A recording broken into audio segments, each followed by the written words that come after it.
ఓం నమ శివాయ. ఇప్పుడు మనం కార్తీక పురాణం 2వ అధ్యాయం గురించి తెలుసుకుందాము రండి.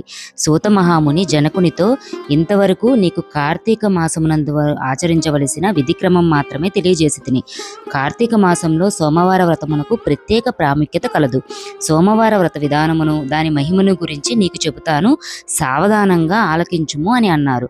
కార్తీక మాసంలో సోమవారం శివునకు అత్యంత ప్రీతికరమైన రోజు. ఏ రోజున స్త్రీ గాని పురుషుడు గాని ఏ జాతి వారైనా గాని రోజంతయు ఉపవాసం ఉండి నదీ స్నానము చేసి తమ శక్తి కొలది దాన ధర్మములు చేసి నిష్ఠతో శివదేవునకు బిల్వ పత్రాచలతో అభిషేకము చేసి సాయంత్రము నక్షత్ర దర్శనం చేసిన తరువాతనే భోజించవలెను. ఈ విధంగా నిష్ఠతో నుండి ఆ రాత్రి అంతయు జాగరణ చేసి పురాణ పట్టమొసరించి తెల్లవారిన తరువాత నదికి వెళ్లి స్నానమాచరించి తిలాదానము చేసి తమ శక్తి కొలది పేదలకు అన్నదానము చేయవలెను. అటుల చేయలేని వారు కనీసం 3 బ్రాహ్మణులకైనను తృప్తిగా భోజనం పెట్టి తాము భుజించవలెను. ఉండగలిగిన వారు సోమవారం నాడు 2 పూట్ల భోజనమే కాని ఏ విధమైన పలహారం గాని తీసుకోకుండా ఉండటం మంచిది.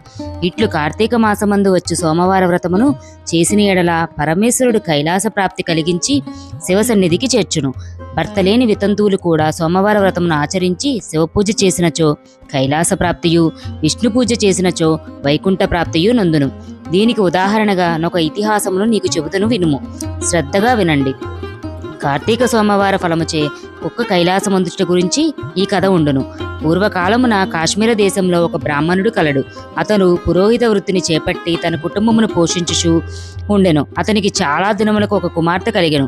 ఆమె పేరు స్వతంత్రనిష్ఠురి.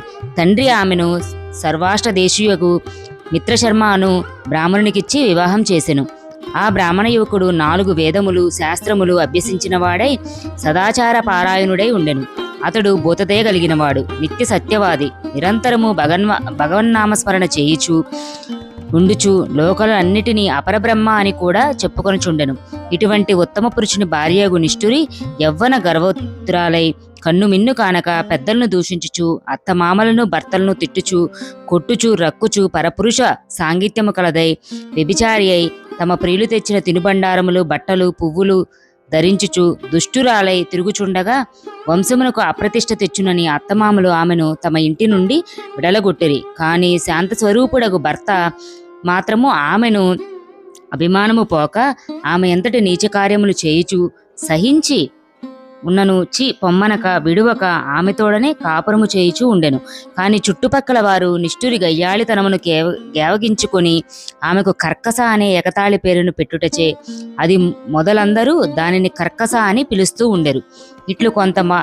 ఇట్లు కొంతకాలమునకు జరిగిన ఒకనాటి రాత్రి సయ్యపై తన భర్త గాఢనిద్రలో ఉండగా సమయమును చూచి మెల్లగా లేచి తాళి కట్టిన భర్తయన్న విచక్షణ గాని దయాదాక్షిణ్యాలు గాని లేక ఒక బండరాతిని తెచ్చి అతని తలపై కొట్టి అతనిని చనిపోయే విధంగా చేసినది. ఆ మృతదేహమును ఎవరి సహాయము అక్కరలేకనే అతి రహస్యంగా దొడ్డిదారిన వంపోయి ఊరికి చివరన ఉన్నటువంటి పాత నూతిలో పడివేసి చెత్తా చెదారాలతో నింపి ఏమీ ఎరుగని తల్లిగా ఇంటికి వచ్చెను.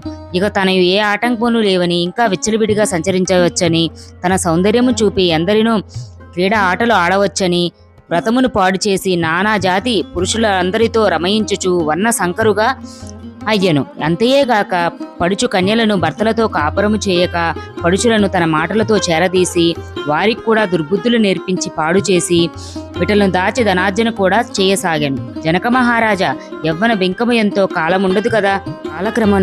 క్రమక్రమంగా ఆమె యవ్వనము నశించినది. శరీరమందు వ్రణములు బయలుదేరినవి. ఆ వ్రణముల నుండి చీము రక్తము రసికారుట ప్రారంభమయ్యను. దానికి తోడు శరీరమంతా కుష్ఠవ్యాధి బయలుదేరి దుర్గంధము వెళ్ళుచుండెను. దినదినము శరీర పటుత్వం కుషించి కురూపి అయి భయంకర రోగములతో బాధపడుచున్నది. ఆమె యవ్వనములో నుండగా ఎన్నో విధాల తృప్తి కలిగించిన విటులయ్య ఒక్కరూ ఆమెను తొంగి కూడా చూడలేదు. ఆ పరిసర ప్రాంతానికి వెళ్లిన ఎడల తమ ఎవరునూ పలకరించునను ఆ వీధి మొగమునైనను చూడచుండెది. కర్కశయుటుల నరక బాధలు అనుభవించుటూ పురుగులు పడి కొంతకాలమునకు చనిపోయినది. బ్రతికిన నాళ్లు ఒక్కనాడైనా పురాణ శ్రవణము చేయని పాపిష్ఠురాలు కదా. చనిపోయిన వెంటనే భయంకురైన యమభటులు ఆమెను కొంపోయి ప్రేతరాజ యమునిని సన్నిధిలో నుంచగా యమధర్మరాజు చిత్రగుప్తుల వారిచే ఆమె పాపపుణ్యముల జాబితాను చూపించి, భటులారా, ఈమె పాప చరిత్ర అంతింతా కాదు, వెంటనే ఈమెను తీసుకువెళ్లి ఎర్రగా కాల్చిన ఇనుప స్తంభమునకు కట్టబడేయండి అని ఆజ్ఞాపించెను. విటులచే సుఖించునంతను గాను యమభటులు ఆమెను ఎర్రగా కాల్చిన ఇనుప స్తంభమునకు కౌగిలించుకోమని చెప్పిరి. భర్తను బండరాతితో కొట్టి చంపినందుకు గాను ఇనుప గదలతో కొట్టిరి. పతివ్రతలకు వ్యభిచారిణిగా చేసినందుకు సలసలా కాగిన నూనెలో పడవేసిరి. తల్లిదండ్రులకు అత్తమామలకు అపకీర్తి తెచ్చినందున సీసము కరిగించి నోటిలోను చెవులలోనూ పోసి ఇనుప కడ్డీలు కాల్చి వాతలు పెట్టిరి. తుదకు కుంభీ పాకమును నరకములో వేయగా అందు ఇనుప ముక్కలు గల కాకులు, విష సర్పాలు, తేళ్లు, చెరులు కుట్టినవి. ఆమె చేసిన పాపములకు ఇటు 7 తరాల వాళ్ళు అటు 7 తరాల వాళ్ళు నరక బాధలు అనుభవించిరి. ఈ ప్రకారము నరక బాధలను అనుసరించి కడకు కళింగ దేశమున కుక్క జన్మ ఎత్తి ఆకలి బాధ పడలేక ఇల్లిల్లు తిరుగుచుండగా కర్రలతో కొట్టువారు కొట్టుచు, తిట్టువారు తిట్టుచు, తరుమువారు తరుముచూ ఉండిరి. ఇట్లుండగా ఒకానొక క్షత్రియ బ్రాహ్మణుడు కార్తీక సోమవార వ్రతం ఆచరించి ఉపవాసముండి సాయంత్రం నక్షత్ర దర్శనం చేసి బలియన్నము నరుగుపై పెట్టి కాళ్ళు చేతులు కడుక్కున్నటకు లోనకేయగా సమయమున ఆ కుక్క వచ్చి ఆ బలియాన్నమును స్వీకరించెను. వ్రతనిష్ఠాగరిష్ఠుడైన ఆ విప్రుని పూజా విధానముచే జరిపించిన బలియన్న మొగుట చేతను ఆ రోజు కార్తీక మాస సోమవారం ఒకట వలనను కుక్క ఆ రోజంతయు ఉపవాసముతో ఉండుట వలను శివపూజ పవిత్ర స్థానమైన ఆ ఇంట దొరికిన ప్రసాదము తినుట వలను ఆ సునకమునకు జన్మాంతర జ్ఞానం ఉద్భవించెను. వెంటనే ఆ సునకము విప్రకులోత్తమ నన్ను కాపాడుము అని మొరపెట్టుకొనెను. ఆ మాటలు బ్రహ్మణుడు ఆలకించి బయటకు వచ్చి చూడక కుక్క తప్ప అక్కడెవరూ లేరని లోనికి వెళ్ళిపోయాను. మరలా రక్షింపుము రక్షింపుమని కేకలు వినపడెను.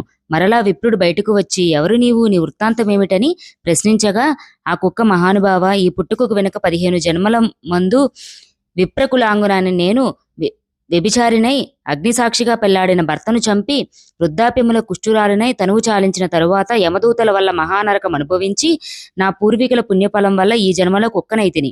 ఈ రోజు మీరు కార్తీక సోమవారం వ్రతం చేసి ఇచ్చుట ఉంచిన బలియానం స్వీకరించుట వల్ల నాకు జ్ఞానోదయం కలిగింది. కావున ఓ విప్రోత్తమ, నాకు మహోపకారంగా మీరు చేసిన కార్తీక సోమవార వ్రతం ఒకటి ఇచ్చి నాకు మోక్ష మార్గం కలిగించమని ప్రార్థించుచున్నాను అని వేడుకొనగా కార్తీక సోమవార వ్రతంలో చాలా మహత్యమున్నదని గ్రహించి ఆ బ్రాహ్మణుడు ఒక సోమవారం నాటి ఫలమును ఆమెను దారపోయగా వెంటనే ఆ పుష్పక విమానం అక్కడికి వచ్చెను. ఆమె అందరికీ వందనము చేసి అక్కడి వారందరూ చుచుచుండగా ఆ విమానం ఎక్కి శివ సాన్నిధ్యం కలిగెను. వింటివా జనక మహారాజా, కావున నీవు నీ కార్తీక సోమవార వ్రతం ఆచరించి శివ సాన్నిధ్యమును పొందుటకు ముని వశిష్ఠుల వారు హితబోధ చేసి ఇంకను ఇట్లు చెప్ప సాగిరి. స్కాంద పురాణంతర్గ విశిష్ట ప్రోక్త కార్తీక మహామహత్యమందలి 2వ అధ్యాయం 2వ రోజు పురాణం సమాప్తం. ఓం నమః శివాయ. అండి, ఈరోజు మనం చెప్పుకున్న కార్తీక పురాణం 2వ అధ్యాయం. ఈ వీడియో కనుక మీకు నచ్చింది అనుకుంటున్నాను. ఈ వీడియో కనుక మీకు నచ్చితే కనుక మన ఛానల్ని సబ్స్క్రైబ్ చేసుకోండి, వీడియోని లైక్ చేయండి, మీ ఫ్రెండ్స్తో రిలేటివ్స్తో ఈ వీడియోని షేర్ చేసుకోండి. మరి ఒక యూస్ఫుల్ వీడియోస్ కోసం కీప్ వాచింగ్ స్మార్ట్